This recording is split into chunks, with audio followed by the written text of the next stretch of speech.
Good afternoon. It's Dr. Gary on the road with Dr. Gary. Healthcare Practice Sales LLC is the name of our company. We're dental practice brokers nationwide. Our website is dentalpracticeguide.com and our phone number is 201-663-0935. All the information you're about to hear is for entertainment purposes. This is not legal or business advice. Please speak to your accountant or attorney for that type of advice. So today's issue is we've just had a letter of intent on one of the dental practices. It was real estate and dental practice. The buyer came in at a very, very low number. The practice has been on the market for almost a year and a half. Middle class area, good visibility, self-standing building, but small, only like 3 operatories. So the bid came in at about $515,000, somewhere around there, which represented, I guess, a little under market value for the real estate and only about 22% of the practice value, far below of what we're accustomed to seeing, as we know. But it had been sitting for a while. The seller didn't want to lose the deal. He says, okay, go back. Let's go back at $529. So you're talking like a small percentage increase, very small. So we sent out to the seller over the weekend, $529. I then spoke to the seller yesterday because now it had been about 48 hours. The buyer. I said, the buyer, we've come up very little and we want to make a deal. And the buyer said, hey, it's obvious that you're serious because your increase is very small. Let me consider this, is what he says. So 48 hours later, the buyer gets back to me and says, here's what we're going to do. I know my first bid was $515, and I know the counteroffer was $529. However, I'd like to now offer $490.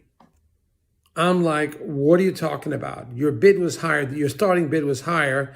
He gave you a very small counteroffer, and you're going down below your original bid. He said, yeah, but we can now do it with cash and go to a quick close. I said, well, cash is the same to the doctor because the time period to get approved from the bank could take a little bit longer, but it's not going to take a significant amount of time. He'll get approved once the bank has all the information, 10 days to maybe 2 weeks. So it's going to be relatively fast. He's been sitting on it for a while. So by you saying it's all cash, it's great that you're in that position, but you can also get 100% bank loan, 100% on the practice, 80% bank loan on the building. I said, I don't want to go back to my client with that kind of offer. You're now coming in below the offer that he counteroffered at and below the offer that you initially gave. I said, all you're going to do is create bad will. You will destroy what he cares about you in the future, and after the practice is over, you're going to destroy that relationship for a small amount of money. You're talking about $25,000. Don't do that. It is bad karma, bad feelings. Here's what happens. Sellers want to sell to somebody they at least are comfortable with. It's all not about the mighty dollar. Yes, they want to get the highest dollar amount, but they'll always sell to somebody. If the dollars are close, the offers are close, they're going to sell to somebody that they like. Always the same, never changes if the bidding numbers are close. So I explained to him, you underbid this guy, so you go in below your original offer. And even if he would accept, he's going to have a bad taste in his mouth. He's not going to care about the practice in the future. In other words, he'll abide by the terms of the contract, but once he's out of there, he's not going to care. And I'll give you an example of what happened. We had one doctor that was very upset that they really lowballed him, and he didn't like that. He always had a bad taste in his mouth, but he did the deal and was happy it was over with. So he told me 2 months later, he's in the Caribbean sitting, and he remembered about a woman or a male or woman that was getting divorced, and a big settlement was coming through. And the patient said, someday, when I get my settlement, I'm getting everything done. I'm going to do a full mouth rehab. And he remembered that, and he knew that month the settlement went through, and she received all the money. But he said to me, I'm not calling the buyer. I don't have to, I'm not obliged to, and I'm not calling him. He got me upset. So you're talking about $40,000, $50,000 makeover out the window because the buyer played it too tight. I mean, this happens time and time again.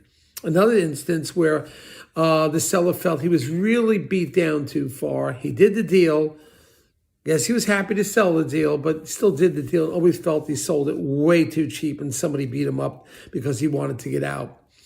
And what happened in that instance was a parent's son, I think it was his son, was receiving an inheritance because the dad had passed away just recently. This is after the closing. And he was another one that said, I want to get everything done in my mouth. I don't have the money. I want to get it done.